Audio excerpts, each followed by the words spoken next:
और जो errors trial balance को अफेक्ट नहीं करती हैं उनको हम क्या बोलते हैं बेटे, टू साइडेड एरर बोलते हैं, टू साइडेड एरर्स। ठीक है, तो पढ़ देते हैं, एक मिनट आ रहा है आंसर। चलिए, तो एरर्स पेज नंबर 17.3 बेटा, 17.3 सेकंड हेडिंग आपका दिया हुआ है, errors not affecting the trial balance और two sided errors are those errors which do not affect the agreement of trial balance। Two sided error कौन सी एरर होती है कि इन एरर के होने के बावजूद, in spite of these errors, trial balance आपका एग्री कर जाता है, यानी कि आपका ट्रायल बैलेंस का डेबिट साइड का टोटल क्रेडिट साइड के टोटल से टैली हो जाता है। ठीक है, तो ऐसी एरर्स एरर्स तो होती हैं, लेकिन ट्रायल बैलेंस फिर भी मैच करता है, एग्री करता है। ठीक है, such errors are not disclosed by the trial balance. Two sided error trial balance से पता नहीं चलती है, क्योंकि एरर होती है लेकिन ट्रायल बैलेंस एग्री हो जाता है, टैली हो जाता है। ठीक है, तो टू साइडेड एरर को ट्रायल बैलेंस से डिटेक्ट नहीं किया जा सकता। आगे इसमें लिखा हुआ है following are the examples of such errors. तो इसमें पहली कैटेगरी दी गई है एरर्स ऑफ प्रिंसिपल, पर मैंने आपको यहाँ पर लिखकर भी बताया था कि error of principle and compensating error. ठीक है, ये दो तरह की जो एरर्स होती हैं, जो प्रिंसिपल अकाउंटिंग प्रिंसिपल्स के वायोलेशन से जो एरर होती है वो कहलाती है एरर ऑफ प्रिंसिपल। और error of principle two sided error होती है, और ये एरर होने पर ट्रायल बैलेंस एग्री कर जाता है। ठीक है, और दूसरा होता है कंपनसेटिंग एरर। तो कंपनसेटिंग एरर भी आपकी होती है, कंपनसेटिंग एरर जो होती है इसकी वजह से ही कंपनसेटिंग एरर, ये टू साइडेड एरर है, एरर होती है बैलेंस आपका टैली करता है। एक मिनट, कुछ स्टूडेंट्स आ रहे होते हैं हमारे साथ। So please ensure your presence till the last moment of this class, because at last I will record your attendance by taking a screenshot। अब आता है third category, error of complete omission. यहाँ पर मैंने बताया था बेटे एरर ऑफ ओमिशन में जो पॉइंट होता है कंप्लीट ओमिशन वाला। तो कंप्लीट ओमिशन जो टॉपिक है, जो एरर होती है जिसे आप लिखने से भूल जाते हैं, एरर को रिकॉर्ड करने से भूल जाते हैं, ये कंप्लीट ओमिशन वाली एरर कहलाती है टू साइडेड एरर। ठीक है, तो अभी आपको तीन कैटेगरी याद रखनी है। कंप्लीट ओमिशन की एरर रिकॉर्डिंग नहीं की है, टू साइडेड एरर है, एरर होगी लेकिन ट्रायल बैलेंस आपका एग्री करेगा, मैच जाएगा। सेकंड होती है एरर ऑफ प्रिंसिपल और compensating. Yesterday we have already discussed about all these things. Now नया क्या है, नई कैटेगरी है number 4, posting correct amount on the correct side but in wrong account। ठीक है, आपने पोस्टिंग की, पोस्टिंग मतलब जर्नल एंट्री से लेजर में आपने लिखने को कहते हैं पोस्टिंग करना। तो posting correct amount, correct amount आपने पोस्ट किया, ठीक है, बट क्या on the correct side but in the wrong account. Ram को डेबिट करना था 10,000 से, 10,000 से राम को डेबिट किया करना था, लेकिन राम जर्नल एंट्री में तो आपने सही डेबिट किया, राम को सही डेबिट किया भाई 10,000 रुपीज, लेकिन जब आप पोस्टिंग कर रहे हैं लेजर में तो राम के अकाउंट में 10,000 से डेबिट नहीं लिखा, बल्कि इनिशियल ऑफ राम शाम के अकाउंट में लिख दिया 10,000। तो यहाँ पर क्या मिस्टेक हुई कि आपने जर्नल एंट्री तो सही डेबिट किया, लेकिन जब आप पोस्टिंग कर रहे हैं तो एक पर्सनल अकाउंट जो राम का था उसको तो डेबिट किया नहीं, बल्कि शाम के अकाउंट को डेबिट कर दिया। यानी कि ट्रायल बैलेंस में जो अमाउंट जा रहा है वो शाम के अकाउंट के थ्रू जा रहा है, जबकि जाना चाहिए था वो राम के अकाउंट से, क्योंकि आपने डेबिट किया था जर्नल एंट्री में। ठीक है बेटे, तो इस तरह की एरर से ट्रायल बैलेंस के ऊपर कोई इफेक्ट नहीं पड़ता है, क्योंकि अल्टीमेटली आपने डेबिट किया है ठीक है, 10,000 से, और वो अमाउंट पहुंच जाएगा ट्रायल बैलेंस में। हाँ, इसमें एरर क्या है कि वो अमाउंट 10,000 है, राम के अकाउंट के थ्रू जाना चाहिए था, लेकिन आपने जो पोस्टिंग की तो वो 10,000 रुपया डेबिट किया श्याम के अकाउंट में। ये एरर है, लेकिन ट्रायल बैलेंस आपका टैली कर जाएगा। अगली कैटेगरी है number 5, recording wrong amount in the books of original entry but the recorded amount is correctly debited and credited. आपने जो जर्नल एंट्री पास की उसमें जो अमाउंट आपने रिकॉर्ड किया वो गलत रिकॉर्ड किया, और आगे जो पोस्टिंग की वो भी उसी अमाउंट से आपने पोस्टिंग की, तो आपने गलत अमाउंट से जर्नल एंट्री बनाना, और आगे की रिकॉर्डिंग पोस्टिंग की आपने किससे की, उसी से की, तो आपके ट्रायल बैलेंस टैली हो जाएगा, क्योंकि आपने जो गलत अमाउंट लिया है उसी से डेबिट किया है, उसी से क्रेडिट किया है। आगे जो आपने पोस्टिंग की वो भी गलत अमाउंट से ही की, ठीक है। तो गलत अमाउंट का यूज किया गया है स्टार्टिंग में, यानी कि ओरिजिनल एंट्री बनाते समय, तो आपके ट्रायल बैलेंस से उसका पता नहीं चलेगा। इसके बाद नंबर आता है 6, recording both aspects of a transaction twice in the books of account. अगर आप किसी ट्रांजेक्शन को 2 बार अकाउंट्स में रिकॉर्ड कर देते हैं तो ये जो मिस्टेक है ये भी 2 साइडेड एरर कहलाती है। एक ही ट्रांजेक्शन को 2 बार लिखना, ठीक है, ये 2 साइडेड एरर होती है, ठीक है। तो इसका इफेक्ट ट्रायल बैलेंस के ऊपर नहीं पड़ता है। अब हम अगले टॉपिक पर आते हैं बेटे, rectification of error, page number 17.5 आप ओपन करेंगे बेटे। रेक्टिफिकेशन ऑफ एरर हेडिंग लिखा हुआ है, तो इसको यहाँ से पढ़ना शुरू करेंगे और अब हम टेक्निकली देखेंगे कि हम एरर्स को कैसे रेक्टिफाई करते हैं। तो सबसे पहले इसको पढ़ते हैं कि errors whether affecting the trial balance और not must be detected and corrected. तो बेटे कोई भी एरर हो, चाहे वो 1 साइडेड एरर हो, चाहे वो 2 साइडेड एरर हो, चाहे कोई एरर ट्रायल बैलेंस को इफेक्ट करती हो या ट्रायल बैलेंस को इफेक्ट ना करती हो, आप मस्ट बी डिटेक्टेड, उसका पता लगाया जाना चाहिए, एंड करेक्टेड यानी कि उसको सही किया जाना चाहिए। The procedure followed, page number 17.5 है बेटे, please focus on that page. The procedure followed to rectify the errors committed and to set right accounting records is called rectification of errors। तो जो प्रोसीजर आप एरर को ठीक करने के लिए करते हैं, आप जो भी प्रोसीजर करते हैं, जो स्टेप्स लेते हैं, जो एंट्री वगैरह पास करते हैं, ठीक है, किसी भी एरर को सही करने के लिए, रेक्टिफाई करने के लिए, ठीक है, and to set right accounting records, और अकाउंटिंग रिकॉर्ड्स को सही करते हैं, ठीक है। तो ये प्रोसीजर है, ये कहलाता है आपका रेक्टिफिकेशन ऑफ एरर्स। कोई आपसे पूछे कि what is rectification of errors, तो you should say that sir it is a procedure by which we rectify the errors committed and ensure to set right accounting records, ठीक है। अब objectives क्या होते हैं बेटे, रेक्टिफाइंग एरर्स, हम errors को रेक्टिफाई करते हैं, क्यों करते हैं, what are the which are the objects. Objects, सबसे पहला ऑब्जेक्ट आपका दिया गया है पेज नंबर 17.5, कंसिस्टेंसी बनाए रखिए बेटे, you will learn a lot of things. First है बेटे आपका प्रिपेयरिंग करेक्ट अकाउंटिंग रिकॉर्ड्स, तो सबसे पहला ऑब्जेक्ट है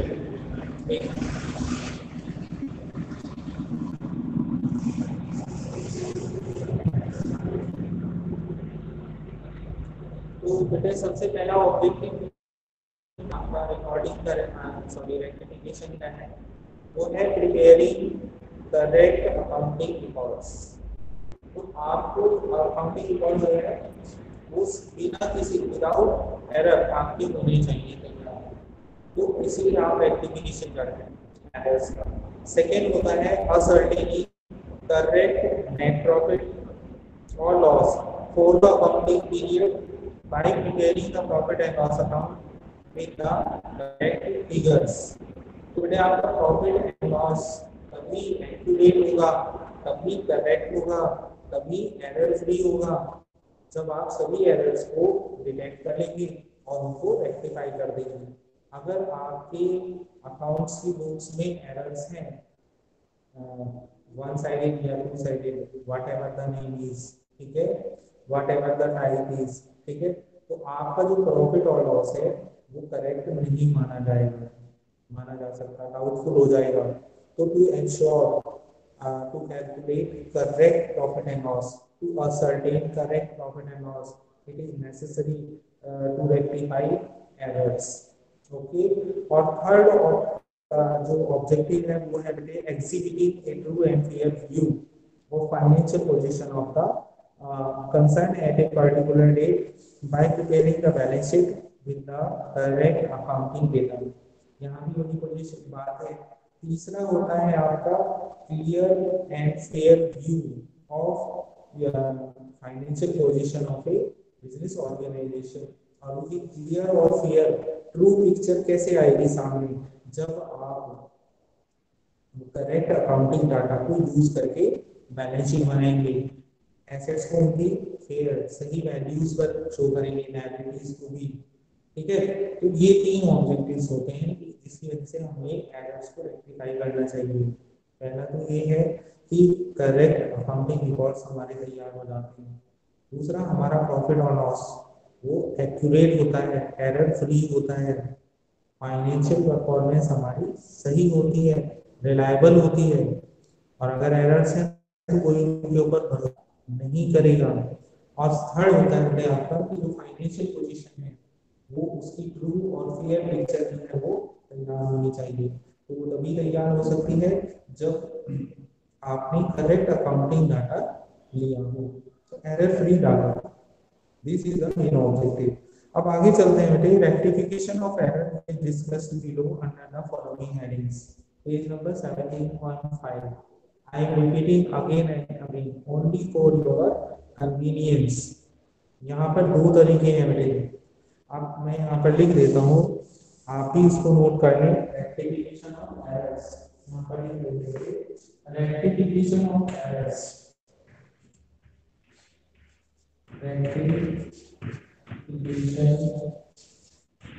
rectification of errors, rectification of errors before preparing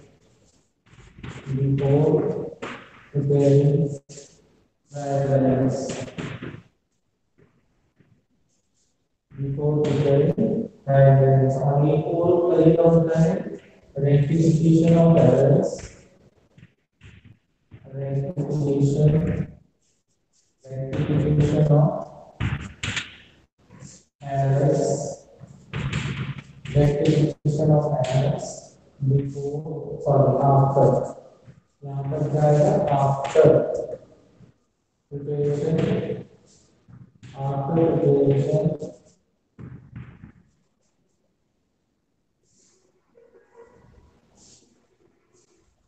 preparation of balance,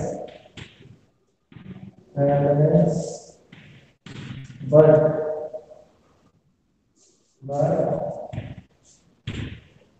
before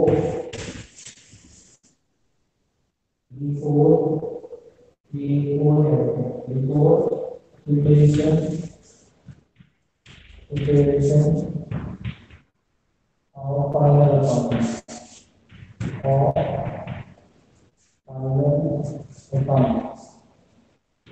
final account, ये दो कैटेगरी हैं। यहाँ पर these two methods are may be applicable, you can use। तो अब किस स्टेज पर आप एरर्स को रेक्टिफाई कर रहे हैं, उनको हम स्टेज के बेसिस पर दो पार्ट्स में क्या कर सकते हैं, डिवाइड कर सकते हैं।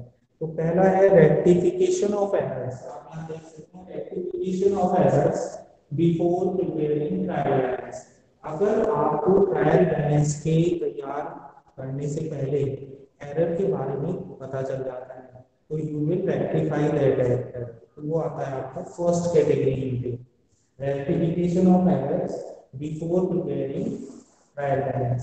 सेकंड आता है rectification of errors after preparation of trial balance. आपने ट्रायल बैलेंस बना लिया, उसके बाद आपको एरर के बारे में पता चलता है और आप फाइनल अकाउंट्स तैयार करने से पहले, लेकिन ट्रायल बैलेंस बनने के बाद जब एरर डिटेक्ट होती है, एरर के बारे में मालूम चलता है, तब आप उसको रेक्टिफाई करते हैं।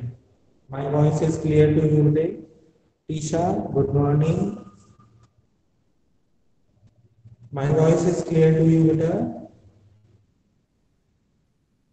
चलिए आगे चलते हैं बेटे। तो यहाँ पर पेज नंबर 17.5 पर आपको दिया गया है rectification of errors before preparation of the trial balance. तो हम अपनी फर्स्ट कैटेगरी में आ रहे हैं बेटा। आप इसका फोटो भी ले सकते हैं, ठीक है, स्क्रीनशॉट भी ले सकते हैं, क्योंकि it will be very helpful in making of your notes। तो हम आते हैं सबसे पहले कैटेगरी में, rectification of errors before preparing trial balance। तो यहाँ पर आप इसको कर सकते हैं बेटे, पेज नंबर 17.5 पर मैं इसको यहाँ से ले रहा हूँ और इसमें इन्होंने सबसे पहले लिया है वन साइडेड एरर्स, यानी कि पहली कैटेगरी है errors which affect errors which affect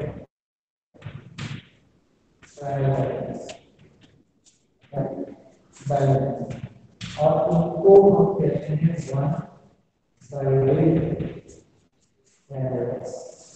one sided errors, इन्हीं को हम वन साइडेड एरर्स कहते हैं, इन्हीं को कहते हैं हम वन साइडेड एरर्स। ठीक है, तो अगर हमको ट्रायल बैलेंस तैयार करने से पहले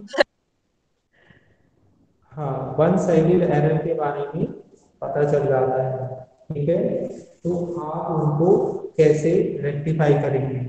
तो यहाँ पर मैं इसको पढ़ देता हूँ कि errors which affect the agreement of the trial balance means because of which trial balance does not agree are called one sided errors। तो ये हम पहले भी डिस्कस कर चुके हैं। ये वन साइडेड एरर्स कौन सी होती है? ये वन साइडेड एरर्स होती हैं जिनकी जिनके होने की वजह से ट्रायल बैलेंस आपका टैली नहीं होगा, ठीक है।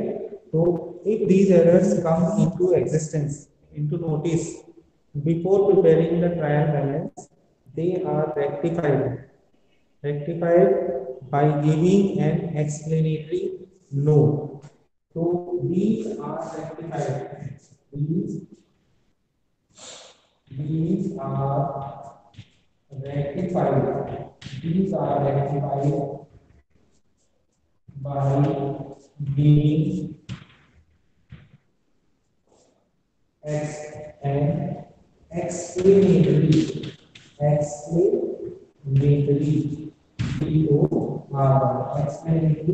note। तो इनका सॉल्यूशन क्या है कि इनको रेक्टिफाई किया जा सकता है, एक्सप्लेनेटरी नोट लिख देते हैं। वन साइडेड एरर को अगर आपने डिटेक्ट कर लिया है बिफोर प्रिपेयरिंग ट्रायल बैलेंस, तो आप उनको कैसे रेक्टिफाई करेंगे?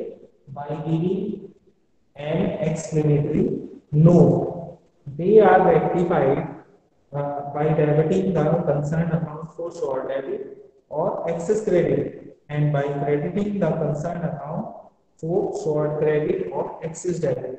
So there may be two situations in the questions। आपकी क्या प्रॉब्लम हो सकती है, एरर किस तरह से हो सकती है? नंबर वन, आपने किसी अकाउंट को कर दिया है शॉर्ट डेबिट, ठीक है, शॉर्ट डेबिट कर दिया है, या आपने कर दिया है एक्सेस क्रेडिट, एक्सेस क्रेडिट। तो आपने क्या करना है? आपने उसको डेबिट करना है, डेबिट अकाउंट, आपने उस अकाउंट को डेबिट कर देना है, ठीक है। और दूसरी कंडीशन क्या हो सकती है इसके अपोजिट? दूसरी कंडीशन कि आपने कर दिया है शॉर्ट क्रेडिट, किसी अकाउंट का आपने शॉर्ट क्रेडिट कर दिया है, या आपने कर दिया है एक्सेस डेबिट, आपने क्या कर दिया, किसी अकाउंट को एक्सेस डेबिट कर, आपने उसका सॉल्यूशन क्या है, क्रेडिट कर देना है, दोनों ही कंडीशन में क्रेडिट करना है net amount। ये आपका सॉल्यूशन है, ठीक है। तो ये आपका सॉल्यूशन है बेटे, कि अगर आपके दो सिचुएशन हो सकती हैं और दो सिचुएशन में फोर कंडीशन है बेटे। क्या, अगर आपने किसी अकाउंट को शॉर्ट डेबिट किया है, यानी कि डेबिट होना था 1000 से, आपने डेबिट कर दिया उसको शॉर्ट यानी कि 500 से, तो जितना आपने शॉर्ट डेबिट किया है 500 रुपया कम लिखा, तो 500 रुपये से उसको डेबिट करिए। तो 500 तो आप पहले ही लिख चुके हैं, और 500 से जब आप उसको दोबारा से डेबिट कर देंगे उस अकाउंट को, ठीक है, तो आपका अमाउंट जो है वो कंप्लीट हो जाएगा, बराबर हो जाएगा। और अगर आपने किसी अकाउंट को एक्सेस क्रेडिट कर दिया है, देखिए किसी अकाउंट को क्रेडिट करना था 1000 रुपये से, लेकिन आपने उसको क्रेडिट कर दिया 1500 से, तो आपने कितना एक्सेस किया, 500 रुपीज आपने ज्यादा क्रेडिट कर दिया।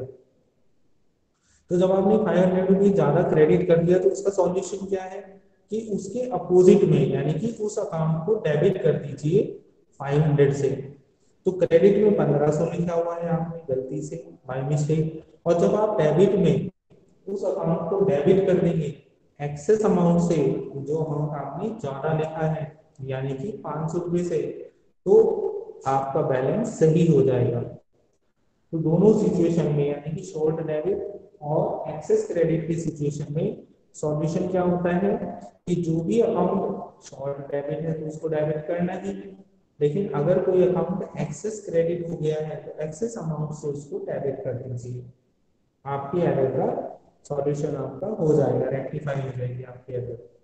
एक दूसरी कंडीशन आती है शॉर्ट क्रेडिट।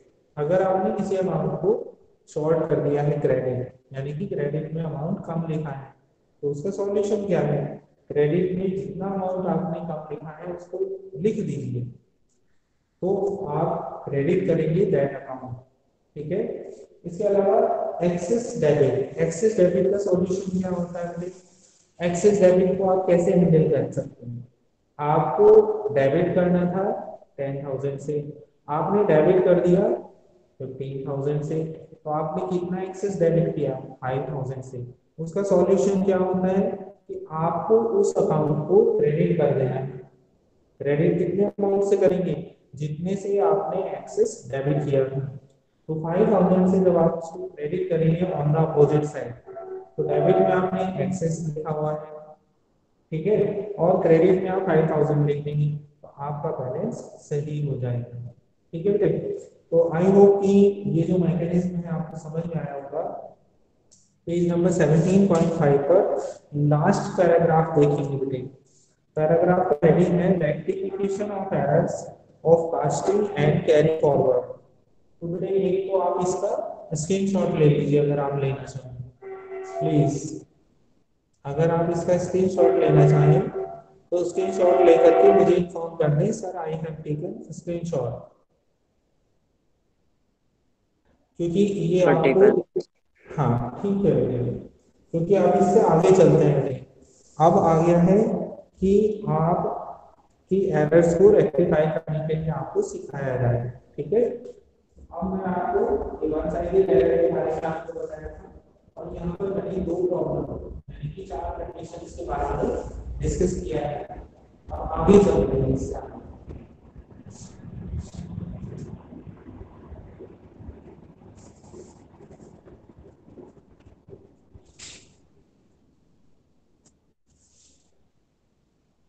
अब आगे जो प्रॉब्लम आ रही है rectification of errors of casting and carrying forward. अब हम अगला पॉइंट ले लेते हैं, rectification of errors, rectification rectification of errors of casting, CASTING, casting and carry forward, carry forward. ठीक है, तो यहाँ पर आप देख सकते हैं हमने दो पॉइंट दिए हैं, दो तरीके के केस को यहाँ पर हमें कैसे सॉल्व करना है। एरर ऑफ कास्टिंग क्या होती है? कास्टिंग मतलब ओके, और ये दो तरीके से हो सकती है। दो तरीके से कैसे हो सकती है? अंडर कास्टिंग, दोबारा करेंगे अंडर कास्टिंग, एक होती है अंडर कास्टिंग, अंडर कास्टिंग, और एक होती है casting over casting, over casting. Casting यानी कि गलत टोटल लगा देना। कास्टिंग मतलब होता है टोटल आपने गलत कर दिया है। जब आप टोटल कम करके लिखते हैं तो it will be categorised as under casting. और अगर आपने टोटल को गलती से ज्यादा लिख दिया है किसी अकाउंट में, और ये कौन कहाँ पर होती है ये एरर्स? सब्सिडियरी बुक्स में, परचेज बुक में, सेल्स बुक में, purchase return book, sales return book. याद है ना आपको फर्स्ट डे आपके साथ डिस्कस किया था? ठीक है, तो अंडर कास्टिंग और ओवर कास्टिंग इनको कैसे रेक्टिफाई करते हैं। और सेकंड जो कैटेगरी है वो आपकी कैरी फॉरवर्ड। एक पेज का टोटल, एक पेज का बैलेंस जब आप अगले पेज पर लिखते हैं, क्लोजिंग बैलेंस को ओपनिंग बैलेंस करके लिखते हैं, कैरी फॉरवर्ड करते हैं, तो बाई मिस्टेक आप अमाउंट गलत लिख देते हैं। तो हमने ये दो प्रॉब्लम ली है। इनका रेक्टिफिकेशन कैसे किया जाता है? Rectification of error of casting carry forward. तो page number 17.5 solution is given. आप देख सकते हैं ध्यान से last paragraph, rectification of errors of casting and carry forward.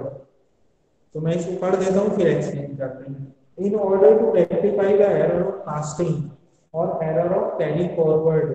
अब कैरी फॉरवर्ड को ब्रैकेट में भी समझाया गया है कि wrong carry over of total of one page to the next page.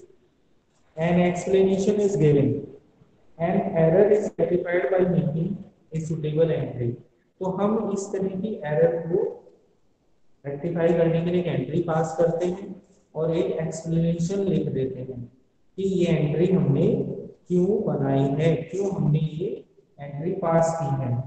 Example भी दिया गया है 17.5 I am repeating again and again beta, only for you, only for your convenience.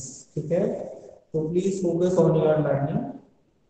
For example, in a purchase book, individual entries have been correctly made out. Purchase book में हम credit transactions को record करते हैं बेटे। तो यहाँ पर जो प्रॉब्लम है वो ये है कि आपने जो इंडिविजुअल एंट्रीज हैं, क्रेडिट परचेजेस हैं, उनको तो सही करके लिखा है, लेकिन purchases have been wrongly casted और टोटल्ड अंडर कास्टेड बाय 10,000। ठीक है, लेकिन हुआ क्या? इंडिविजुअल आपने सही अमाउंट लिखा है, जब लेकिन जब उसको टोटल किया तो बाई मिस्टेक आपने टोटल कर दिया है अंडर कास्ट। टोटल हो गया आपका बाई मिस्टेक कम, कम लिखा गया है। तो इसका सॉल्यूशन इन्होंने क्या बताया है? देखिए, परचेज बुक से अब आपने व्हाइटनर यूज नहीं करना है, आपने इरेजर का यूज नहीं करना है। आपने क्या करना है कि परचेज बुक से वो जो गलत टोटल है वो परचेज अकाउंट में जाएगा डेबिट साइड में। और मिस्टेक क्या है, एरर क्या है कि आपका जो टोटल है वो गलती से कम लिखा गया है। तो डोंट वरी, जितना कम लिखा गया है उतने अमाउंट से परचेज अकाउंट में, note in purchase book, purchase book में तो एरर हो गई। परचेज बुक में क्या एरर हुई है कि टोटल कम हुआ है, कम लिखा गया है। तो उसको कहाँ पर सही करना है, कहाँ पर रेक्टिफाई करना है कि परचेज बुक से जो कम टोटल परचेज अकाउंट में ट्रांसफर किया गया है डेबिट साइड में, तो आप डेबिट साइड में ही एक एंट्री, एक एक्सप्लेनेशन पास करेंगे। और वो एंट्री कैसे पास करेंगे? Two undercasting, two undercasting of purchase book, purchases book, और ठीक है, 10,000 से डेबिट साइड में एंट्री पास कर दो इस तरीके से। तो अब परचेज बुक से परचेज अकाउंट में आपने जो कम टोटल था उसको तो लिखा ही है डेबिट साइड में, और साथ साथ आपको पता चला कि 10,000 रुपया कम है टोटल। तो अब उसको कैसे ऐड करें, उस गलत अमाउंट को कैसे इंक्रीज करें, क्योंकि वो गलती से अंडर कास्ट हो गया है। तो उसका तरीका ये है कि जितना हमने कम किया है उसको ऐसे लिखते हुए, ऐसे दिखाते हुए, to under casting of purchase bill, ठीक है, 10,000 हम डेबिट साइड में लिख देते हैं। अब यहाँ पर मेरा आपसे क्रॉस क्वेश्चन ये है, any of you can answer, कि अगर मैं इसी केस को रिवर्स कर दूं, अपोजिट कर दूं, और मैं ये कहूं कि परचेज बुक का टोटल ज्यादा हो गया 10,000, यानी कि मैं इस अंडर कास्टिंग के केस को क्या बना दूं बेटे, ओवर कास्टिंग का केस बना दूं, तो उसका रेक्टिफिकेशन कैसे होगा, कौन बताएगा बेटे? Any one of you can tell me. हाँ, यू शुड टेक इनिशिएटिव बेटा। मैं ये कहता हूं कि परचेज बुक का टोटल 10,000 रुपए से ज्यादा हो गया, तो हम उसको कैसे सही कर सकते हैं? Any one you can tell me, please take think about it. देखिए टोटल कम हुआ तो टोटल जाता है डेबिट साइड में, तो हमने डेबिट साइड में जो कम था अमाउंट 10,000 उसको करके लिखा under cost of purchase, under casting of purchase book. तो जो कम टोटल है प्लस 10,000, आपका टोटल बराबर हो गया। अब आप सोचिए कि डेबिट साइड में जो आपने अमाउंट लिखा है वो ज्यादा है, कितना ज्यादा है, 10,000। तो उसको सही करने के लिए हम क्या करेंगे, इसमें क्या कर सकते हैं? Any one of you can take initiative. हाँ बताइए बेटे। तो अब हमें देखिए, किसी भी अकाउंट में, लेजर में, अगर आप किसी अमाउंट को में से किसी अमाउंट को सब्ट्रैक्ट करना चाहते हैं तो उसके अपोजिट साइड में लिखते हैं। तो अगर आपका टोटल ज्यादा हो गया यानी कि ओवर कास्टिंग हुआ परचेज बुक में, और तो वो ज्यादा अमाउंट कहाँ पर लिखा हुआ है, वो ज्यादा अमाउंट लिखा हुआ है बेटे आपका डेबिट साइड में, तो आप उसको कम करना चाहते हैं। तो जितना आपने एक्सेस डेबिट किया है उतने से आप क्रेडिट साइड में एंट्री बनाएंगे by over casting of purchase book. तो 10,000 से आपका ज्यादा था, तो जब आप अपोजिट साइड में यानी कि क्रेडिट साइड में 10,000 से एंट्री बना देंगे, तो जब आप फाइनली बैलेंसिंग करेंगे उस अकाउंट की तो आपका आंसर सही आएगा। ठीक है बेटे, अगर ये पॉइंट आपका यहाँ तक क्लियर हो बेटे तो प्लीज गिव मी और feedback that sir Yes. Average. Okay बेटा, हाँ सभी बच्चे अगर देंगे बेटे तो it will increase my commitment, my inspiration level, कि हाँ मेरे बच्चे जो है वो सीख रहे हैं। तो बेटे ये पॉइंट क्लियर है आपको? Yes, sir. Okay Manan, thank you very much for your, आपको वैसे इंटरेस्ट भी आ रहा होगा, क्योंकि एरर्स को रेक्टिफाई करना भी एक बहुत ही अच्छा गेम होता है। मैं तो बच्चों को कहता हूँ कि आप इसको गेम की तरीके से लें। देखिए आपने टोटल कम लगाया तो उसका सॉल्यूशन क्या है कि उसी साइड में आप जितना आपने कम टोटल किया उसको लिख दें। तो जब आप फाइनली बैलेंसिंग करेंगे तो जो कम टोटल आया परचेज बुक से, और फिर आपने रेक्टिफिकेशन के लिए जो कम था अमाउंट उसको भी लिख दिया, तो आपका अमाउंट बराबर हो जाएगा। और दूसरा क्या होता है कि आपने ज्यादा टोटल कर दिया, ओवरकास्टिंग। ठीक है, ओवरकास्टिंग कोई प्रॉब्लम नहीं है, अपोजिट साइड में जितना आपने ज्यादा टोटल किया हुआ है उसको लिख दो by overcasting of purchase book. तो फाइनली जब आप बैलेंस करेंगे ज्यादा टोटल में से क्रेडिट वाला एक्सेस अमाउंट आपका माइनस हो जाएगा, तो जो बैलेंस बचेगा जिसे आप ट्रायल बैलेंस में ट्रांसफर करेंगे वो बैलेंस अपने आप ही सही हो जाएगा। तो ये एक मेंटल एक्सरसाइज भी है, जैसे आप गेम एंजॉय करते हैं तो आप रेक्टिफिकेशन ऑफ एरर को भी एंजॉय कर सकते हैं। हाँ, सपोज मार्केट में जो ह्यूमर्स हैं उसके according rectification of error chapter lengthy है, समझ में नहीं आता है, तो मैं तो ऐसा नहीं समझता हूँ। ठीक है, दो तरह की एरर होती है, one sided error, to sided error, और मैं तो एरर को पहचानूंगा, आइडेंटिफाई करूंगा। ठीक है, और उन एरर के लिए क्या मेरे पास सॉल्यूशन है, वो टेक्निक सीख करके उनको सॉल्व करूंगा। ठीक है, तो I hope that today's session will be fruitful for all of you. हम इसको कल फिर कंटिन्यू करेंगे मेरे टॉपिक को। चलिए आपके अटेंडेंस रिकॉर्ड कर लेते हैं फिर। ठीक है, तो please stay with me consistently. Any other query about this chapter बेटा, अगर आप कुछ पूछना चाहें। ओके, चलिए फिर आपके अटेंडेंस रिकॉर्ड कर लेते हैं। और एक मिनट,